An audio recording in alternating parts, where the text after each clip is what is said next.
Chaque semaine, des églises sont profanées, sont vandalisées, des croix sont arrachées, des statues sont décapitées, voire même brisées. Et la question qu'on peut se poser, c'est est-ce que les faits antichrétiens explosent-ils? Dans cette vidéo, on va regarder les faits, les chiffres officiels, et on va tenter de comprendre les causes de ce phénomène. Commençons par les faits. Dans l'actualité de ces derniers mois, on a notamment pu voir des faits comme ceci. Le visage de la Vierge noirci par les flammes et une partie de ses vêtements brûlés. Fragile, des vitraux brisés et des dégâts à l'intérieur. Dévoré par les flammes,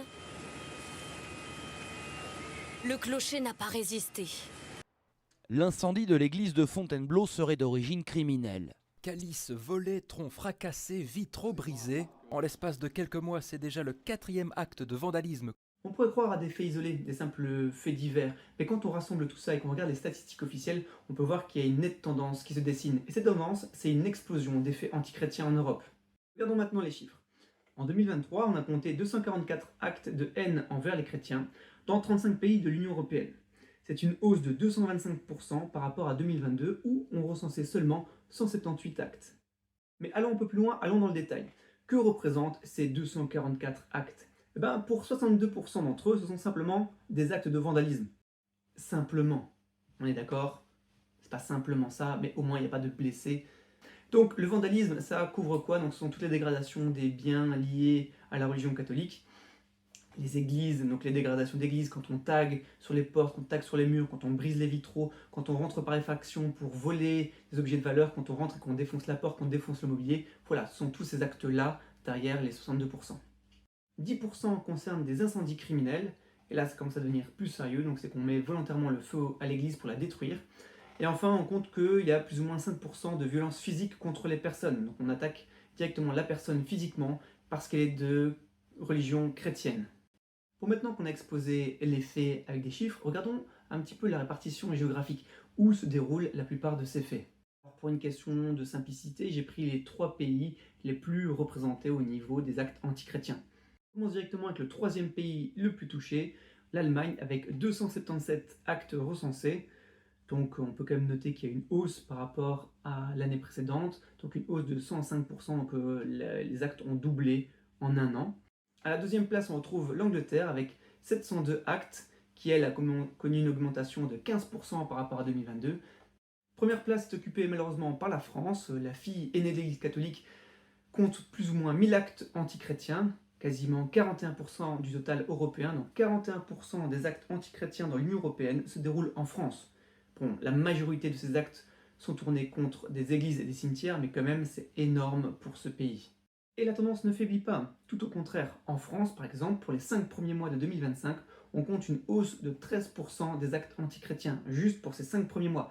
On a déjà recensé 322 actes antichrétiens juste pour les premiers mois de l'année 2025. Donc on voit clairement qu'il y a une hausse des actes antichrétiens dans l'Union européenne, et plus précisément en France, en Angleterre, en Allemagne. Un petit peu moins dans les autres pays, mais quand même. Alors comment expliquer une telle explosion? Pour moi, il y a 3 causes principales. Je vais vous le donner. Alors ceci n'est que mon avis personnel. Vous me direz en commentaire si vous êtes d'accord avec moi, mais pour moi il y a 3 causes principales.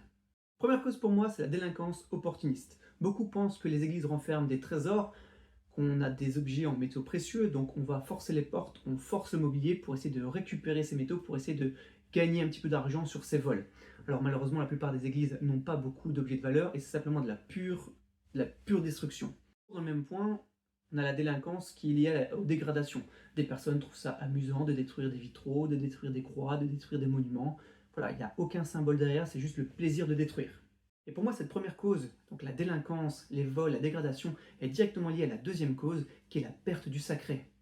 Pendant des siècles, les églises ont occupé une place importante, est un lieu un petit peu à part, un lieu sacré, un lieu qu'on devait respecter, un lieu que parfois même on craignait, donc on n'osait pas s'en prendre directement ce bâtiment-là.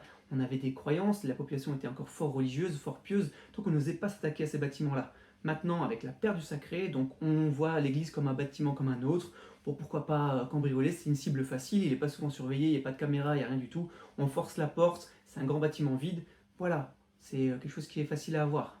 D'ailleurs, c'est aussi à cause de ça qu'on est obligé de fermer de plus en plus d'églises. Et donc, On a peur des vols, on a peur des dégradations, donc on ferme les portes des églises, ce qui conduit pour moi, à mon sens, à un petit peu à la mort de cette église. Si on ne sait plus accéder pour prier en dehors des messes, il n'y a plus vraiment d'activité. Donc au moins il y a d'activité, il y a moins de surveillance, donc il y a de plus en plus de risques de dégradation et de vol. La dernière cause, qui est beaucoup plus profonde, c'est le rejet du christianisme. Ici, nous sommes dans un rejet idéologique. Certaines personnes ne supportent plus de voir des croix, des églises ou tout ce qui a un rapport avec la religion chrétienne.